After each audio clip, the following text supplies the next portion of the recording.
Hello everyone, welcome back to my channel that is English Wheel. So friends, आपकी काफ़ी request थी कि grammar को करा दीजिए और मैं लेकर आई हूँ ग्रामर का टॉपिक। और आज जो हमारा टॉपिक है वो है नरेशन। अच्छा, नरेशन को सुन करके बहुत सारे कन्फ्यूजन्स हैं, आपके मैसेजेस भी आए कि इसको इसमें चेंज करते हैं, इसको इसमें चेंज करते हैं, अलग अलग टाइप के सेंटेंसेस होते हैं। काफ़ी सारे रूल्स हमारे दिमाग में गोल चक्री की तरह घूमने लग जाते हैं, राइट? लेकिन आज का जो वीडियो है, मैं दावा करती हूँ कि आप by the end of the video आपको अच्छे से समझ में आ जाएगा और आपको रटने की ज़रूरत बिल्कुल भी नहीं पड़ेगी। और मैं हमेशा से कहती हूँ कि कोई भी चीज़ हो उसको बिल्कुल भी मत रटिए, और वही चीज़ आज भी मैं आपको बोलूँगी। और बहुत अच्छे से आपको एक एक चीज़ क्लियर होगी, जिनको लेकर के आज तक आपके माइंड में बहुत सारे क्वेश्चंस थे। एक साथ सब कुछ बाल्टी भर के नहीं उंडेलेंगे, एकदम अलग-अलग करके चीज़ों को क्रिस्टल क्लियर करते हुए हम चलेंगे। तो आइए स्टार्ट करते हैं और बहुत ही ईज़ी तरीके से देखते हैं कि नरेशन है क्या, और आज के बाद वाक़ई में आपके टिप्स पे होगा नरेशन टॉपिक, और सारे कॉम्पिटिशन एग्ज़ाम्स के लिए ये आपके लिए बेनिफिशियल होगा। So without making any delay, let's start. चलिए देखते हैं नरेशन होता क्या है। सबसे पहले नरेशन वर्ड को ही हम समझ लेते हैं। हम अभी किसी भी तरीके के रूल पे नहीं जाएंगे, जो भी करेंगे हम वो एकदम लॉजिकली करेंगे और एकदम प्रैक्टिकली करेंगे, जिससे आपको रटने की ज़रूरत ना पड़े। जब किसी चीज़ को हम नरेट करते हैं, जैसे आप स्टोरी नरेट करते हो, बच्चे पोएम नरेट करते हैं, ठीक है? जब हम वो नरेशन करते हैं, किसी को कुछ बताते हैं जा कर के, ठीक है? तो वो होता है नरेशन। अब बिल्कुल वही चीज़ यहाँ पे भी हो रही है। अभी रूल्स को दिमाग से बिल्कुल निकाल दीजिए, ठीक है? नरेशन होता कितने टाइप का है? 2 तरीके का होता है भाई। एक होता है डायरेक्ट नरेशन, एक होता है इनडायरेक्ट नरेशन। लेकिन सवाल फिर से उठता है कि ये डायरेक्ट क्या है और ये इनडायरेक्ट क्या है? तो आइए वो भी हम देख लेते हैं। एक एग्जाम्पल हम लेते हैं, Rita said I am late. अभी आप किसी रूल को मत देखिएगा। भाई सीधी सी बात है, रीता ने कहा कि मैं लेट हूँ, ठीक है? इतना तो आपको समझ में आ रहा होगा। अब ये बात किसने कही? ये बात कही ए ने। तो इस रीता ने कहा कि भाई मैं लेट हूँ, तो ये कैसा नरेशन हो गया? ये डायरेक्ट हो गया। उसने क्या बोला? डायरेक्टली बोला ना कि भाई मैं लेट हूँ, या फिर घुमा फिरा के बोला? बिल्कुल नहीं, घुमा फिरा के तो नहीं बोला। इसलिए ये हो गया डायरेक्ट नरेशन, मतलब इसने डायरेक्टली बोला कि मैं लेट हूँ, बी को बोला। अब बी ने जा करके ये बात सी को बोली, ठीक है? अब बी ने जा करके ये बात सी को बोली, और जब ये सी को बोलेगी तो ये ऐसा तो नहीं बोलेगी कि मैं लेट हूँ, बिल्कुल नहीं बोलेगी ना। ये रीता की बात जा करके बता रही है कि रीता ने कहा कि वो लेट थी, ठीक है? यही बोलेगी ना कि भाई वो लेट थी, क्योंकि जिस टाइम की ये बात हो रही है वो टाइम तो पास हो चुका। रीता ने कहा था कि वो लेट है, लेकिन अब जब ये बात घूम करके यहाँ पर आई है, तो ये जो बी है वो सी को यही बताएगा ना कि भाई वो ऐसा बता रही थी कि वो लेट थी, तो ये तो नहीं कहेगी कि वो लेट है, राइट? तो ये बात कही गई थी पास्ट में, और ये बात जो कही गई थी ये टाइम निकल चुका है, और उसने आकर के यहाँ पे बताया कि भाई वो लेट थी। तो ये हो गया इनडायरेक्ट नरेशन, ठीक है?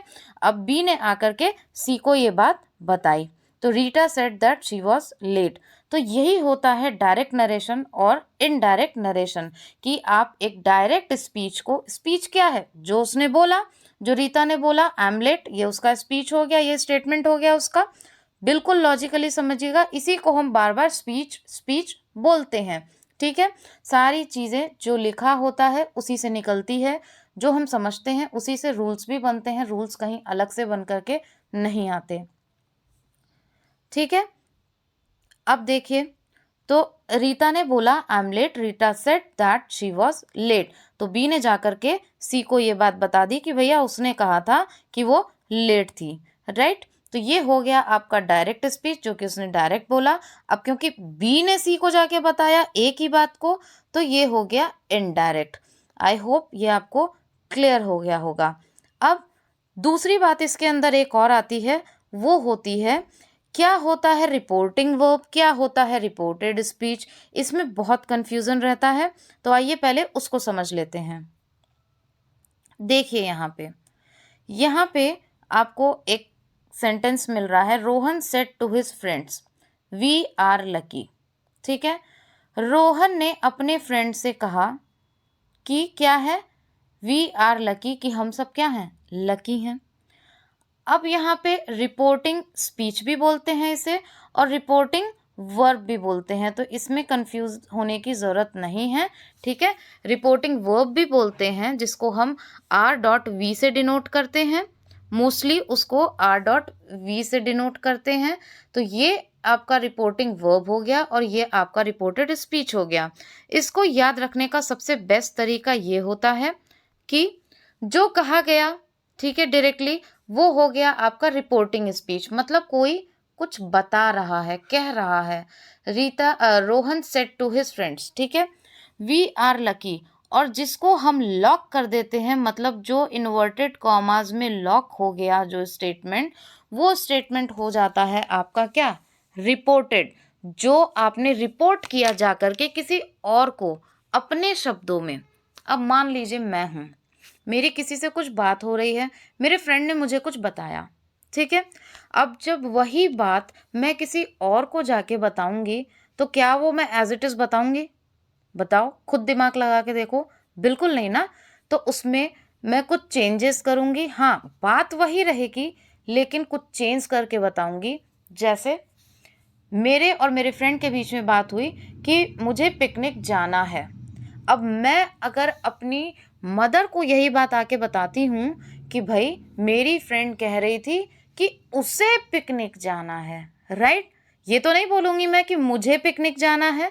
मैं मेरी मदर को आके बताऊँगी कि माय मदर लिसन, मेरी फ्रेंड ने कहा कि उसे पिकनिक जाना है, कि वो पिकनिक जाएगी, ठीक है। तो जब आप ये बात तीसरे तक पहुंचाओगे तो उसमें चेंजेस आ जाएंगे, जिसको हम प्रोनाउन का चेंज कहते हैं, सब्जेक्ट का चेंज देते हैं। लेकिन फिर से मैं आपको बोल रही हूँ, रूल पे अभी आपको नहीं जाना है, लॉजिकली समझिए। आई होप ये बात आपको क्लियर हो गई होगी। इसी को डायरेक्ट टू इनडायरेक्ट नरेशन कहते हैं। किसी ने डायरेक्टली किसी बात को कहा और आपने जाकर के उस बात को अपने शब्दों में किसी और से कहा, ठीक है। अब बात आती है रिपोर्टिंग वर्ब की, रिपोर्टेड स्पीच की। तो जो आप रिपोर्ट करते हो जाकर के किसी और को, ठीक है, यानी कि ये वाला स्टेटमेंट, तो उसको आप लॉक कर देते हो, मैंने ये बात उसको जाकर के बता दी। तो जो इंटरलॉक में रहता है, यानी कि जो इन्वर्टेड कॉमास में जो स्टेटमेंट लॉक हो गया, वो हो गया आपका रिपोर्टेड स्पीच। और जो इन्वर्टेड कॉमास से बाहर है, वो हो गया आपका रिपोर्टिंग वर्ब या फिर रिपोर्टिंग स्पीच। तो आई होप ये चीज़ आपको क्लियर हो गई होगी। तो दो चीज़ें हमने पढ़ी, डायरेक्ट इनडायरेक्ट नरेशन क्या होता है, किस तरीके से दो लोगों में हुई बात को आगे जाकर के जब तीसरा बताता है तो वो अपने शब्दों में बदल करके बताता है। दूसरी बात हो गई कि रिपोर्टिंग वर्ब या फिर रिपोर्टेड स्पीच क्या होता है। आई होप इसके बाद आप अपने जीवन में कभी नहीं भूलोगे कि रिपोर्टेड स्पीच इधर वाला पार्ट होता है या उधर वाला पार्ट होता है। क्यों? क्योंकि जो हम लॉक कर देते हैं, मतलब इन्वर्टेड कॉमास में जो स्टेटमेंट लॉक हो जाता है, वो रिपोर्टेड हो जाता है, और जो बाहर रहता है वो रिपोर्टिंग हो जाता है। उसी को रिपोर्टिंग वर्ब या स्पीच के नाम से हम बताते हैं। चलिए अब हम देख लेते हैं कि सेंटेंसेस कितने टाइप के होते हैं। कई तरीके के सेंटेंसेस आपने देखे होंगे, तो हम कंफ्यूज हो जाते हैं, अरे इसमें तो एक्सक्लेमेशन आ गया, ये तो क्वेश्चन से स्टार्ट हो रहा है, ये तो किसी और ही टाइप का है, इसमें तो कोई विश कर रहा है। तो ये सारी चीज़ें क्या है, हमारे माइंड में घूमती रहती है और बहुत ही हमें एक कॉम्प्लिकेटेड सा स्ट्रक्चर लगता है। क्यों? क्योंकि हम सारी चीज़ें एक साथ पढ़ने की कोशिश करते हैं। हम इन सारी चीज़ों को अलग अलग देखेंगे और लॉजिकल वे में देखेंगे, और आज के बाद कभी आपको कोई टेंशन होगी नहीं, ठीक है। बस हम ये देख लेते हैं कि सेंटेंसेस होते कितने टाइप के हैं। मतलब आपके सामने जो सेंटेंसेस आने वाले हैं, जो एग्जाम्पल आप सॉल्व करोगे, वो किस किस तरीके के होंगे। एक होता है assertive, interrogative, exclamatory, imperative, optative. तो ये 5 तरीके के क्वेश्चंस आपके सामने आते हैं और एग्जाम में पूछे जाते हैं। हर कंपटीशन एग्जाम में ये पूछे जाते हैं और सच मानिए, यकीन मानिए, बहुत ही आसान होता है इनसे नंबर स्कोर करना। अब चलिए आगे हम देखते हैं कि किस तरीके से हम अपने एग्जाम्पल्स को सॉल्व कर सकते हैं। सबसे इम्पॉर्टेंट रूल्स मैं आपको कुछ बता दूं, वो ये है कि इसमें रटने की कोई ज़रूरत नहीं है। सीधे सीधे देखिए, मैंने वैसे ही सेपरेट कर दिया है। सेड, से और सेज, जब भी आपको रिपोर्टिंग वर्ब, ठीक है, रिपोर्टिंग वर्ब में, जाहिर सी बात है रिपोर्टिंग वर्ब में ही मिलेगी आपको ये चीज़ें, सेड से सेज, तो इसमें किसी भी प्रकार का आप चेंज नहीं करेंगे। यानी कि जब इनके साथ में कुछ भी जुड़ करके नहीं आएगा, यानी कि टू नहीं आएगा, तब तक आप इसको एज इट इज़ लिखेंगे, ठीक है। सेड से सेज में किसी प्रकार का कोई चेंज नहीं होता है। दूसरी बात, मैं आपको यही सजेस्ट करूंगी कि अभी आप कॉपी पेंसिल लेके मत बैठिए, अभी आप कुछ भी नोट मत करिए, एक बार सारे वीडियो को अच्छे से समझ लीजिए। समझने के बाद में आप उसको फिर आप नोट्स बनाइए, तो आपको मैं ये दावा करती हूँ कि बहुत अच्छे से परफेक्टली आप सीख पाएंगे, ठीक है। और अगर कोई चीज़ में थोड़ा सा भी कन्फ्यूज़न हो रहा है तो तुरंत बैक जाइए, फिर से रिवाइंड करिए और सुनिए, और उसके बाद आगे बढ़िए। अब हम देखते हैं दूसरा, कि जब इसके अंदर हम से टू लगा देते हैं तो ये टोल्ड में चेंज हो जाता है। से अगर ये से टू हो जाता है तो ये टेल में चेंज हो जाता है। सेज टू हो जाता है तो टेल्स में हो जाता है। सेज में एस लगा है तो यहाँ पे भी एस हमने लगा दिया। सेड में जब टू लगा तो टोल्ड हुआ, जब सेड था तो कोई चेंज नहीं हुआ। से में जब टू लगा तो टेल हुआ, जब से अकेला था तो कोई चेंज नहीं हुआ। सेज में जब टू लगा तब वो टेल्स बना, सेज जब अकेला था तो कोई चेंज नहीं हुआ, ठीक है। तो मेरे ख्याल से ये काफ़ी इजी हो गया होगा आपके लिए। जब जब आपके सामने ये टू ऐड होकर आए तब आपको चेंज करना है, वरना आपको किसी प्रकार का कोई चेंज नहीं करना है। No confusion.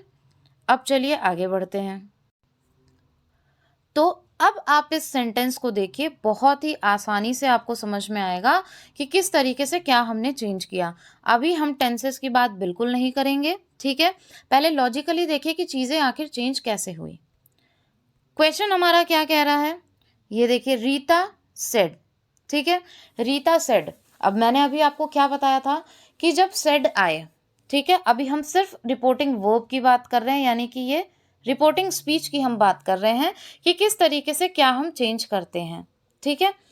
तो ये देखिए आप, जब यहाँ पर Rita said I am late, ठीक है, रीता ने बोला कि मैं लेट हूँ, तो यहाँ पे सेड जो है वो किस में चेंज होगा, सेड में ही रहेगा। क्यों? क्योंकि इसके साथ में टू नहीं आया है, तो एज इट इज़ हम लगा देंगे रीटा सेड। अब यहाँ पे ये जो कॉमा आता है ना, इस कॉमा को हटा के हमने दैट का यूज़ किया, ठीक है। ये जो यहाँ पे आपको दैट दिख रहा है, रीटा सेड दैट, तो इतना हमने चेंज किया। आई होप इतना तो आपको क्लियर हो गया होगा। तो यहाँ पे क्या आया, रीता सेड दैट, इतना इजीली कर लेंगे क्योंकि सेड में कोई चेंज होना नहीं है, रीता का रीता ही रहेगा। रीता ने कहा, अब जब आपने ये बात इस तीसरे को जा कर के बताई तो आप किस तरीके से कहेंगे कि रीता ने कहा कि वो लेट थी, ठीक है। अब बाहर जब पास्ट में है सेड तो अंदर भी पास्ट में ही होगा। आप उस बात को सीधे सीधे जाके प्रेजेंट में तो नहीं बोलेंगे, क्योंकि जो प्रेजेंट में उसने कहा वो टाइम तो बीत चुका है, नेचुरली बीत गया ना। मान लीजिए मेरे दो दोस्तों में कोई बात हुई हम दोनों में, और फिर मैं वहां से चली, मैंने आगे जा कर के बताया, तो वो बात तो अब पास्ट की हो गई ना, कि भैया उसने मुझे ये कहा था तो वो मैं तुम्हें बता रही हूँ। तो उसी तरीके से यहाँ पे हो जाएगा रीता सेड दैट। अब वो है कौन, किसने कहा, वो है रीता, ठीक है। अब वो कौन है, वो है रीता, और रीता यहाँ पे क्या है, फीमेल है। अगर यहाँ पे रोहन, सोहन, मोहन, जॉन कुछ भी होता तो वो ही हो जाता। तो बहुत ही सिंपल है, मेल है तो आप ही लगा दोगे, फीमेल है तो शी लगा दोगे। कि उसने बताया तो किसने बताया, दैट शी वॉज लेट, कि लेट कौन था, वो लेट थी, तो यहाँ पे शी आ गया, ठीक है। इसी तरीके से किसी भी तरीके का कोई भी एग्जाम्पल होगा, बड़े से बड़ा, छोटे से छोटा, मैं आपको इस वीडियो में सॉल्व भी करवाऊंगी काफ़ी सारी एक्सरसाइजेस, ठीक है। और सेपरेटली भी मैं डाल दूंगी, हर तरीके के क्वेश्चन आपको कराऊंगी जो हर तरीके के कॉम्पिटिटिव लेवल्स में आया हुआ है।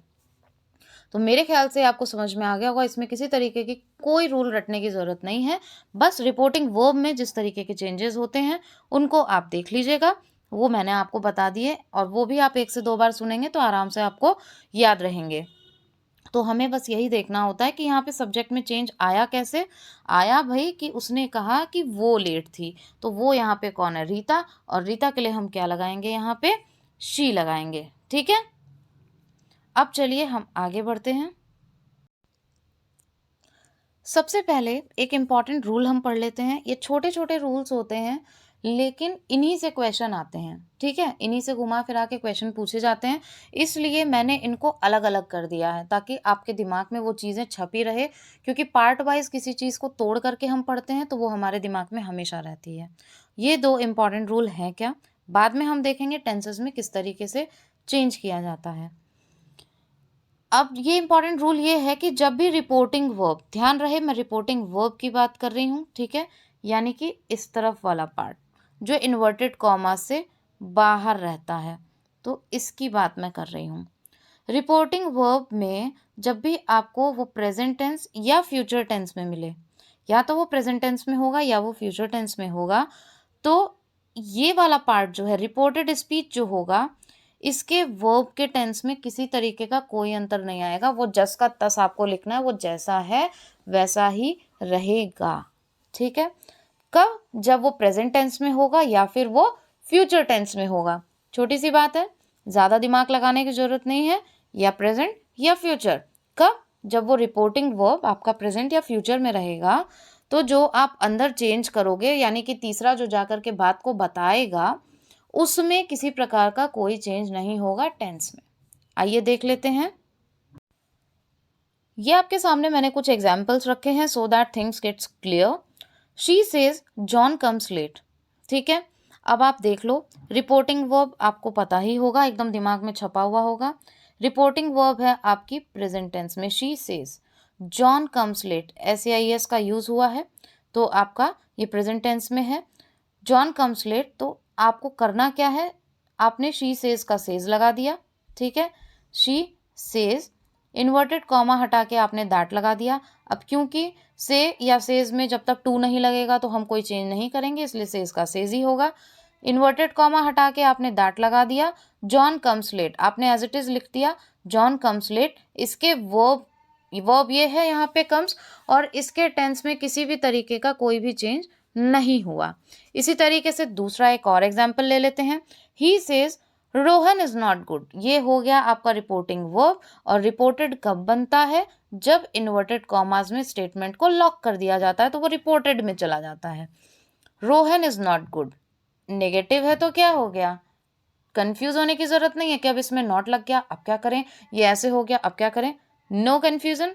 सीधे सीधे देखिए, रिपोर्टिंग वर्ब आपका प्रेजेंट टेंस में है, तो भाई हम किसी तरीके का कोई चेंज नहीं करेंगे। मैम ने बताया था प्रेजेंट और फ्यूचर में जो होगा उसमें बिल्कुल भी किसी प्रकार का कोई चेंज नहीं होगा। इन्वर्टेड कॉमास को हटाकर हमने डायरेक्टली यहाँ पे इस कॉमा को हटा के हमने यहाँ पे दैट लगा दिया। रोहन इज नॉट गुड यहाँ पे प्रेजेंट टेंस में है, तो हमने डायरेक्टली यहाँ पे इसको प्रेजेंट टेंस में लिख दिया। इसके वर्ब के जो टेंस में है किसी प्रकार का कोई भी चेंज नहीं आया। ये सॉल्व हो गया। अब हम बात करते हैं फ्यूचर टेंस की। राम विल से, यहाँ पे आपने देख लिया विल फ्यूचर टेंस में यूज होता है, आपको पता है विल शैल फ्यूचर टेंस में यूज होता है। राम विल से का से ही रहेगा। ठीक है, क्यों, क्योंकि जब भी हम टू लगाएंगे तब जाके कहीं कोई चेंज आएगा, याद आया। तो Ram will say Riya is always right, तो ये भी क्या है, ये प्रेजेंट टेंस में है। तो हमने क्या देखा था कि फ्यूचर टेंस में जब भी रिपोर्टिंग वर्ब होगा, यानी कि हमें ये मिल गया है यहाँ पे रिपोर्टिंग वर्ब फ्यूचर में, तो हम जो रिपोर्टेड स्पीच होगा यानी कि जो लॉक वाला पार्ट होगा उसमें किसी तरीके के टेंस में कोई चेंज नहीं करेंगे। तो राम विल से दैट, यहाँ पे कॉमा हटा के हमने दैट लगा दिया। रिया इज ऑलवेज राइट, जो जैसा था वैसा का वैसा हमने लिख दिया। और मोस्टली यही होता है एग्जाम में, आपको प्रेजेंट और फ्यूचर टेंस में दे दिया जाता है क्या, रिपोर्टिंग वर्ब। ठीक है, रिपोर्टिंग स्पीच, तो उसको हम ध्यान में नहीं देते और इसको हम खट से क्या कर देते हैं, जो लॉक वाला पार्ट होता है यानी कि जो इन्वर्टेड कॉमा में होता है, जो आपका रिपोर्टेड स्पीच है, उसको हम चेंज कर देते हैं, उसके टेंस को चेंज कर देते हैं, वॉज वॉज लगा देते हैं, वहीं से सारी कहानी गड़बड़ हो जाती है और आपका नंबर कट जाता है। इस सेगमेंट को देखने के बाद मुझे नहीं लगता आज के बाद आप किसी तरीके की कोई गलती करेंगे। आई होप आपको ये क्लियर हो गया होगा। अब हम बढ़ते हैं अपने अगले पड़ाव पे। अब देखिए, लॉजिकली हमने सारी चीज़ों को पढ़ा, देखा, समझा, नरेशन आखिर होता क्या है, कैसे क्या बातें कही जाती है, ठीक है। अब हम इसको देख लेते हैं, लेकिन इसको भी हमें रटना नहीं है। I will tell you a logical trick for this, ठीक है। देखिए किस तरीके से टेंसेस में चेंज होता है। प्रेजेंट इंडेफिनिट होगा तो वो पास्ट इंडेफिनिट में चेंज हो जाएगा। प्रेजेंट कंटिन्यूअस होगा तो वो पास्ट कंटिन्यूअस में हो जाएगा। प्रेजेंट परफेक्ट होगा तो वो पास्ट परफेक्ट में चला जाएगा, ठीक है। प्रेजेंट परफेक्ट कंटिन्यूअस होगा तो वो पास्ट परफेक्ट कंटिन्यूअस में चला जाएगा। यहाँ ये जो चारों आपको टेंस दिख रहे हैं, सबको हमने प्रेजेंट से पास्ट में चेंज किया है। आप देख सकते हो इजीली, प्रेजेंट से पास्ट, प्रेजेंट से पास्ट, प्रेजेंट से पास्ट। प्रेजेंट परफेक्ट कंटिन्यूअस है तो प्रेजेंट तो पास्ट परफेक्ट कंटिन्यूअस हो गया। ये तो आपको याद रहेगा, प्रेजेंट टू पास्ट आपने किया है। अब हम देखते हैं पास्ट कंटिन्यूअस अगर होगा तो वो पास्ट परफेक्ट कंटिन्यूअस में चेंज होगा। ये थोड़ा सा आपको ध्यान रखना पड़ेगा। But again I will say one thing, बिना रटे जब आप 2 से 3 सेंटेंसेस प्रैक्टिस में लेकर आएंगे तो वो खुद ब खुद आपको याद रह जाएगा। रटने की ज़रूरत नहीं है। रटी हुई विद्या लॉन्ग टर्म तक कभी नहीं चलती और आपके कंसेप्ट को तो बिल्कुल ही क्लियर नहीं कर सकती। ये तो इसका भी दावा करती हूँ मैं, ठीक है। इसलिए रटिएगा नहीं। पास्ट इंडेफिनिट अगर होगा तो वो पास्ट परफेक्ट में चेंज होगा हमेशा, ठीक है।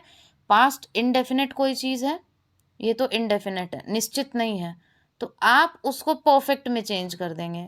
हमने उसको परफेक्ट बना दिया। पास्ट परफेक्ट कोई चीज़ ऑलरेडी परफेक्ट है तो उसमें क्या चेंज करोगे भाई, ठीक है। जब ऑलरेडी कोई चीज़ परफेक्ट है और वो पास्ट में ही परफेक्ट हो चुकी है तो क्या आप उसमें कोई नुक्ताचीनी कर सकते हो? नहीं कर सकते ना, तो नो चेंज होगा। फिर पास्ट परफेक्ट कंटिन्यूअस, अब पहले ही कोई चीज़ हो चुकी है, हो रही थी, ठीक है, तो उसमें आप आगे क्या चेंज करोगे? कुछ नहीं, तो यहाँ पे भी नो चेंज, नो चेंज। तो इस 2 जगह हम कोई चेंज नहीं करेंगे। किसमें? पास्ट परफेक्ट में। जो चीज़ ऑलरेडी परफेक्ट है, जो स्टेटमेंट ऑलरेडी परफेक्ट हो चुका है, उसमें उस सिचुएशन में हम कोई चेंज नहीं कर सकते, तो उसमें हम नो चेंज रखेंगे। और पास्ट परफेक्ट कंटिन्यूअस जो हो चुका है उसमें हम किसी प्रकार का कोई चेंज नहीं करते हैं। चेंज हम कहाँ करते हैं? पास्ट इंडेफिनिट होता है क्योंकि चीज़ निश्चित नहीं है। इंडेफिनिट है, डेफिनेट होता है, निश्चित। इंडेफिनेट होता है जिसमें किसी प्रकार की कोई सर्टेनिटी नहीं होती, वो निश्चित नहीं होती, तो हम उसको परफेक्ट बनाते हैं, तो भाई हम चेंज करते हैं, तो हम उसको पास्ट परफेक्ट कर देते हैं। पास्ट कंटिन्यूअस होता है तो पास्ट परफेक्ट कंटिन्यूअस कर देते हैं। ये 2 चीज़ें हैं। बाकी ऊपर के जितने भी आपको 4 दिख रहे हैं, इसमें प्रेजेंट से पास्ट करना है, प्रेजेंट से पास्ट करना है। Present indefinite, past indefinite, present continuous, past continuous, present perfect, past perfect, present perfect continuous, past perfect continuous. इसको 1 से 2 बार आप सुनेंगे, ईजिली आपके दिमाग में ये चीज़ें बैठ जाएगी। रट्टाफिकेशन की ज़रूरत मुझे नहीं लगता पड़ेगी। अब हम एक एक चीज़ को अलग अलग तरीके से देखेंगे। जो 5 काइंड्स ऑफ सेंटेंसेस हमने देखे, ऑप्टेटिव देखा, असर्टिव देखा, इम्पेरेटिव देखा, ये सारी चीज़ें हम अलग अलग सॉल्व करेंगे और बड़े से बड़ा क्वेश्चन क्यों ना आ जाए उसको हम बहुत ही आसानी से सॉल्व करेंगे। So let's start. आइए यहाँ पे कुछ असर्टिव सेंटेंसेस के जो एग्जाम्पल्स है वो हम सॉल्व कर लेते हैं, जिससे कॉन्फिडेंस आ जाए आप लोगों में कि हाँ किस तरीके के क्वेश्चंस आते हैं। She said I am teaching English, ठीक है, प्रेजेंट टेंस में है। शी सेड, सेड के साथ में कोई टू नहीं लगा है, ठीक है, सेड के साथ में कुछ ऐड नहीं हुआ है तो सेड का सेड ही रहेगा। ये हमारी रिपोर्टिंग वर्ब में होगा, ठीक है, तो सेड का हम सेड ही रखेंगे। इन्वर्टेड कॉमास को रिमूव करके हमने दैट लगा दिया। She said that she was teaching English, present tense है तो उसका हम क्या कर देंगे? पास्ट कर देंगे, ठीक है। ये प्रेजेंट कंटिन्यूअस है तो हम इसको पास्ट कंटिन्यूअस कर देंगे, इसलिए हमने शी वॉज कर दिया। और आई को कैसे चेंज किया आप खुद देखिए। She said I am teaching English, यहाँ पे आप अपना लॉजिक लगाइए कि मैं इंग्लिश पढ़ा रही हूँ, ठीक है, आई एम टीचिंग इंग्लिश। तो ये जब आप दूसरे को जा कर के बताओगे तो क्या बताओगे कि वो पढ़ा रही थी, ठीक है, और वो यहाँ पे कौन है? वो है शी, फीमेल, तो यहाँ पे आप लिखोगे कि she was teaching English, right. इसी तरीके से लॉजिकली आप सारे सेंटेंसेस बना सकते हो, कोई आपको रूल रटने की ज़रूरत नहीं है SON का, ठीक है। You said I never go there. अब यहाँ पे नेवर आ गया, टेंशन की बिल्कुल कोई बात नहीं है। नेवर नॉट कुछ भी आ सकता है, नेगेटिव भी हो सकता है। आपको पता है अफर्मेटिव सेंटेंसेस में दो तरीके के सेंटेंस होते हैं, ठीक है, एक पॉजिटिव और एक नेगेटिव। तो you said I never go there, said का सेड ही रहेगा। अगर टू आता तो हम टोल्ड में चेंज करते, यू सेड। दैट लगा देंगे इन्वर्टेड कॉमास को रिमूव करके, ठीक है।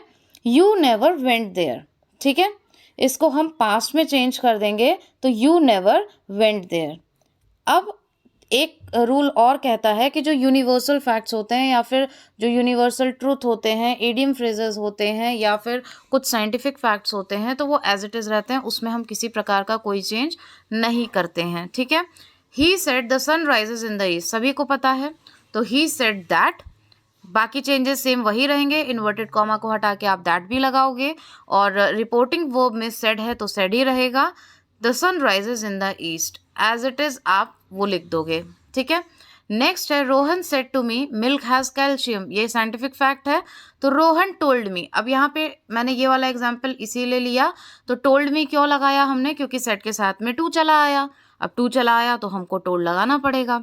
ऑब्जेक्ट है आपके पास में, एज इट इज़ आपने मी लिख दिया, इन्वर्टेड कॉमा हटा के दैट लगा दिया, milk has calcium, as it is आपको वो फैक्ट लिख देना है।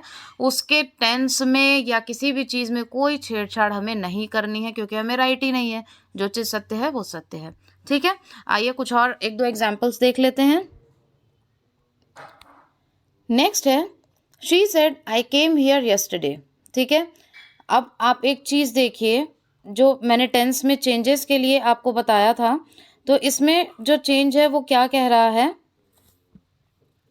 शी सेड, सेड का सेड ही रहेगा, इन्वर्टेड कॉमा हटा के दैट लगा दिया। She said that she had come there the previous day, yesterday को हम चेंज कर देते हैं द प्रीवियस डे में, ये एक लिस्ट होती है। टुडे को दैट डे में कर देते हैं, दिस का दैट कर देते हैं, ठीक है। तो ये मैं अभी आपको प्रोवाइड करा दूंगी मेरे नेक्स्ट वीडियो में, उसको आप देख लीजिएगा। आई केम हियर यस्टरडे, यहाँ पे वर्ब की सेकेंड फॉर्म है, ठीक है। वर्ब की सेकेंड फॉर्म कौन से टेंस में आती है, पास्ट इंडेफिनिट में आती है। और पास्ट इंडेफिनिट किस में चेंज होता है, पास्ट परफेक्ट में, बताया था मैंने आपको। तो यहाँ पे आ जाएगा she said that she had come there the previous day, verb की थर्ड फॉर्म लगाएंगे हम, ठीक है। तो हैड कम हो गया, हैड प्लस वर्ब की third form the previous day, yesterday को चेंज करके द प्रीवियस डे हमने कर दिया। नेक्स्ट एग्जाम्पल देखिए, आवर टीचर सेड, कुछ भी आ जाए आपको बिल्कुल भी टेंशन लेने की ज़रूरत नहीं है। अब यहाँ पे ना शी है ना ही है, आर आ गया। Our teacher said we have to finish this work today, तो सेड का सेड ही रहेगा, एज इट इज़ आप लिख दीजिए। Our teacher said inverted comma remove that, we had to finish that work, this का दैट कर दिया, यहाँ पे फिनिश दिस है तो फिनिश दैट कर दिया, वर्क टुडे का दैट डे में चेंज हो गया। सिंपल है, आई होप किसी तरीके का कोई कंफ्यूजन नहीं होगा, ठीक है। सो फ्रेंड्स, एक ही वीडियो में अगर मैं सारी चीज़ें डालती तो काफ़ी लेंदी हो जाता और आपके लिए भी समझने में थोड़ी प्रॉब्लम होती, इसलिए आप इसको एक बार देख करके अब अपने नोट्स खुद के क्रिएट कर सकते हैं इन योर ओन लैंग्वेज। बहुत ही ईजी तरीके से समझाने की मैंने कोशिश की है। फिर भी if you have any of the confusion और doubt you can comment below, आप कमेंट में ज़रूर डालिए, उसके अकॉर्डिंगली मैं मेरे नेक्स्ट पार्ट में वो सारी चीज़ें कवर कर लूँगी। और 1 बाय 1 इसके नरेशन के जितने भी वीडियोज़ आते हैं उसको आप देखिए, अच्छे से समझिए। मैं पूरी कोशिश करूँगी आपको अच्छे से एक्सप्लेन करने की, पूरी ग्रामर का मैंने आपसे प्रॉमिस किया है। इसी तरीके से हम जितने भी पार्ट्स ऑफ स्पीच हैं, जो भी आपके टीजीटी सिलेबस में आता है, वो सारी चीज़ें हम कवर करेंगे। बाकी कंपटीशन में भी आता है, तो सारे एग्जाम्स के लिए हम ये सारी चीज़ें कवर करेंगे। स्पेशली टारगेटेड है ये टीजीटी के लिए, तो टीजीटी पीजीटी, तो आप इसको अच्छे से देखिएगा और आपके सारे डाउट्स क्लियर होंगे। Definitely you will be able to crack the exam. Thank you so much for watching and giving your precious time. And yes, अगर थोड़ा सा भी आपको हेल्पफुल लगा हो तो प्लीज़ एक कमेंट ज़रूर छोड़ के जाइएगा, वही मेरे लिए मोटिवेशन है, और लाइक ज़रूर हिट कर दीजिएगा। Thank you.